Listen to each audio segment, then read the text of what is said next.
Para muitos, ter um filho pode ser um desejo bastante fácil de concretizar, mas a verdade é que há também cada vez mais casais inférteis em Portugal. Aí a vontade de ter filhos transforma-se numa longa e dura caminhada. Sonho suspenso é a reportagem especial desta semana.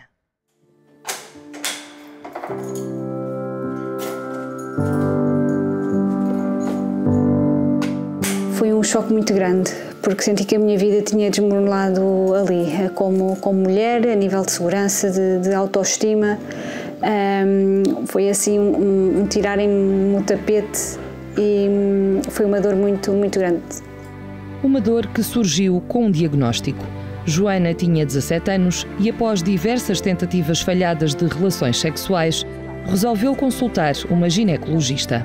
O diagnóstico foi muito duro, até porque a médica foi muito bruta. Ela, na realidade, ela virou-se para mim e disse-me: a Joana não tem vagina. O que vem à cabeça é como é que é possível, como é que eu não me apercebi, e efetivamente é legítimo a pessoa não se aperceber, porque a vulva é perfeitamente normal, portanto a olho nu não se consegue perceber, porque o orifício do canal vaginal está lá, depois não tem a profundidade. Joana sofre de síndrome de Mayer-Rokitansky-Kusterhauser, também conhecido como MRKH, uma doença rara que afeta uma em cada 5.000 mulheres e que consiste numa anomalia congénita do aparelho reprodutor feminino.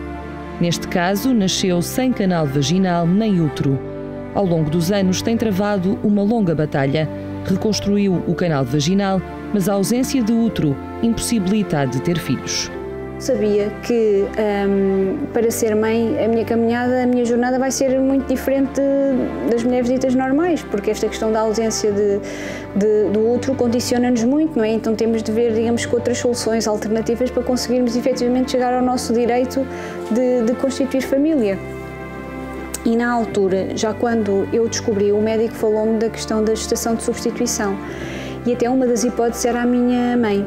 Atualmente a minha mãe não tem o útero, portanto não pode ser, digamos, que a minha gestante. E se tudo correr bem, será a minha irmã. Eu não posso estar a pensar numa coisa que eu não vou conseguir ter. Não vale a pena eu, de certa forma, estar-me a desgastar nesta questão de eu me imaginar grávida, de passar uma gestação de 9 meses, porque eu sei que não vou ter isso. Recentemente, Joana lançou o livro A Viagem que Não Escolhemos, Histórias sobre a Infertilidade. Recolheu testemunhos dolorosos, mas necessários, para tentar colocar na ordem do dia um tema que, para muitos, ainda passa despercebido.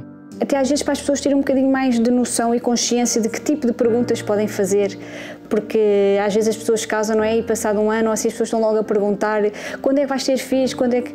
Às vezes tenham também um bocadinho de sensibilidade, porque não sabem quem é que está do outro lado, se está a passar efetivamente por uma situação de infertilidade, porque se está, uma pergunta que é sem maldade destrói. Para a maioria das pessoas, o ter filhos é quase como um dado adquirido e, portanto, para a maioria dos casais este é um diagnóstico que surge de forma inesperada, com o qual não estavam minimamente a contar. E, portanto, desde logo nós podemos ter, em termos emocionais, o choque, a surpresa, que depois se faz acompanhar por um variadíssimo conjunto de outras emoções, desde a tristeza, a raiva, a ansiedade. Neste momento, o sonho de Joana e do companheiro é que a irmã possa dar à luz um filho deles. Na gestação de substituição, vulgarmente chamada barriga de aluguer, o material genético é do casal infértil. A única, mas importantíssima função da gestante é, digamos que, emprestar o ventre para gerar a criança. Esta é a única opção para quem, como Joana, não tem útero, mas quer ter um filho biológico. Uma opção nem sempre vista com bons olhos para quem defende que o único caminho destes casais seria a adoção. Parece que sempre do lado dos casais inférteis esta missão, porque eu nunca vi nada, nenhuma campanha a nível nacional, a dizer tenham só um filho e adotem o segundo, porque existem muitas crianças para adotar. Nós, casais inférteis, não temos de ficar com essa missão. Eu gostaria mesmo era que, efetivamente, o nosso país, os nossos governantes, nos dessem, sim, a possibilidade de escolha. Prestes a fazer 33 anos, Joana tem o sonho suspenso. Em Portugal, a gestação de substituição aplica-se apenas a cidadãos nacionais e a apátridas e estrangeiros a viver em Portugal, e as gestantes apenas podem ser mães, familiares diretas ou amigas próximas, mas há mais de um ano que nada avança nesse sentido. Isto porque o Tribunal Constitucional, no seu Acórdão 225 de 2018, chumbou, no âmbito da Lei da Procriação Medicamente Assistida, a maternidade de substituição e a reprodução heteróloga com anonimato de dador. Suspensa está também a vida de Isabel. Preferiu não dar a cara, mas não hesitou em partilhar connosco a sua história. Foi diagnosticada com endometriose aos 27 anos. Na altura, nenhum médico lhe explicou que essa poderia ser uma das principais causas de infertilidade.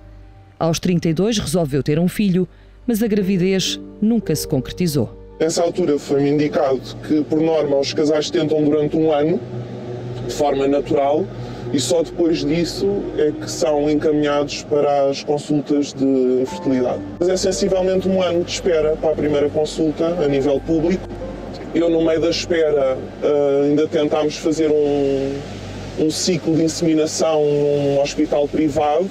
Na altura também me fizeram montes de exames, ninguém detectou nada, achavam que eu estava perfeitamente bem. Fizeram o ciclo de inseminação, que não resultou. E só quando, a posteriori, eu fui chamada por o hospital público e que me manda repetir mais exames, é que detectam que a minha endometriose já está num estado complicado, que neste momento já não eram pequenos focos de endometriose, já eram tumores e que teria de ser operada. Fizemos o primeiro tratamento, não correu bem, ainda implementaram 2 embriões, mas eu não agarrei. A partir daí tentámos mais 2 ou 3 ciclos e o meu corpo já não estava a resultar a nível de estimulação. A determinada altura fui chamada pela comissão médica para me explicarem que não me iriam continuar a fazer tratamento e perguntaram-me se eu estaria disponível para entrar noutro género de tratamentos que tem a ver com a doação de ovócitos, ou seja, com doação de óvulos de outra mulher. A segunda solução apresentada ao casal foi receberem doação de embriões. Embriões doados por casais que já concretizaram o sonho de ser pais e que, obviamente, não terão o material genético de Isabel e do marido. Ainda assim, para eles, isso pouco ou nada importa. Devolve-lhes, sim, a esperança de terem um filho. Mas como nós também já tínhamos posto os papéis para a adoção e já estávamos a passar por esse processo a nível da Segurança Social, isto é um bocadinho a mesma coisa, só que poderei eu ter a felicidade de gerar, não é? Uma felicidade, entretanto, também travada. Levanta-se a questão do anonimato e dos dadores e um bocadinho também em sequência da gestação de substituição, que no fundo não tem a ver diretamente com o nosso processo, mas que acabou por levar um bocado por tabela. E então, quando eu já estou na fase de tomar medicação para preparar o meu corpo, porque já tínhamos datas apontadas para ir fazer a implantação do embrião, eu recebo uma chamada do hospital a dizer pare, porque houve uma mudança na lei e enquanto a lei não estiver clarificada, os centros não fazem tratamentos.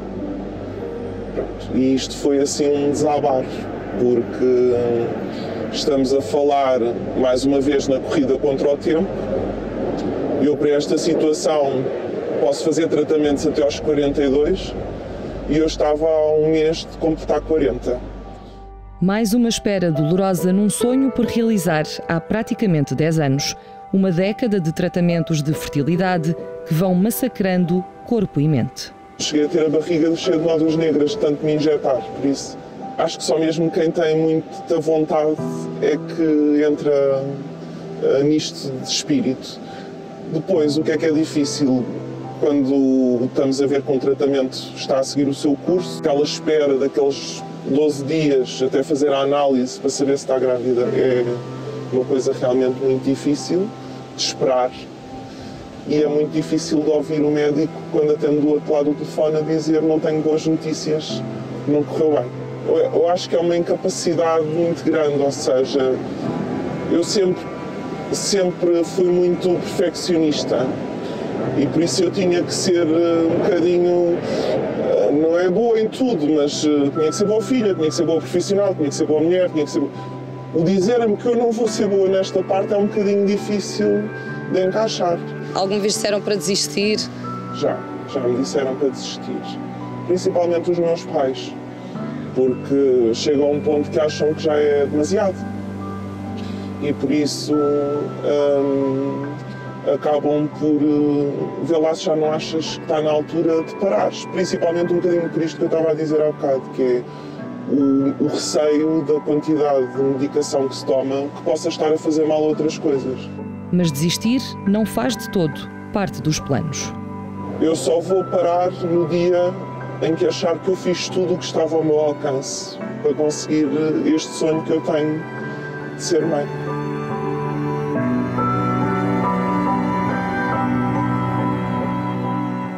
Ângela já concretizou esse sonho. Aos 32 anos e com 3 filhos, resolveu ajudar quem, por um motivo ou outro, não os pode ter. Depois de anos a doar ovócitos, decidiu ser gestante de substituição. Eu tive assim contato com alguns casais que eram inférteis, não podiam ter filhos da forma tradicional. Percebi que havia falta de material genético para doações em Portugal. E então cruzei-me com algumas clínicas e dei início ao processo para ser dadora de ovócitos. Ajudei famílias a serem mães com o meu material genético e depois parecia muito lógico ajudar uma mulher que eu pudesse acompanhar, não é? A cumprir o desejo da maternidade. Uma decisão que de início gerou algumas dúvidas dentro da própria família, sobretudo à mãe, mas que Ângela sempre encarou com clareza. Vai durante 9 meses carregar no ventre a criança de um casal amigo, mas garante estar preparada para o momento da entrega aos pais biológicos. Temos que ter a capacidade, no dia em que dizemos eu vou fazer esta caminhada convosco, temos que ter a capacidade de saber que vai chegar à altura do parto e vamos ter que entregar à mãe e ao pai, porque são eles a mãe e o pai. Nós somos a incubadora. Dizer-lhes ao fim deste tempo todo, abracem lá o vosso filho, mas agora ficam com ele. Não é justo. Nos Estados Unidos, uma gestação de substituição pode custar entre 90 a 180 mil euros, na Rússia entre 62 mil e 80 mil e na Ucrânia entre 50 e 60 mil. Em Portugal, o pagamento à gestante é totalmente proibido. Ângela não será remunerada. É um gesto puramente voluntário, mas que só vai avançar quando a gestação de substituição for possível no nosso país. Até lá, e de acordo com a psicóloga Ana Galhardo, o importante é que cada um seja feliz com a família que tem, com ou sem filhos. Há casais que conseguem ter uma vida perfeitamente satisfatória, gratificante, uma vida plena a 2, e isso é já uma família, como pode ser a 3, a 4, a 5 ou a 6. E portanto, sabemos que a taxa de eficácia dos tratamentos médicos não é de 100%, infelizmente, e portanto, algumas destas pessoas vão acabar por não ter filhos. Isso não significa que não possam ter, de facto, uma vida plena. Seja como for, certo é que todos têm direito ao sonho, e o de Isabel e de Joana é bem claro: ser mãe.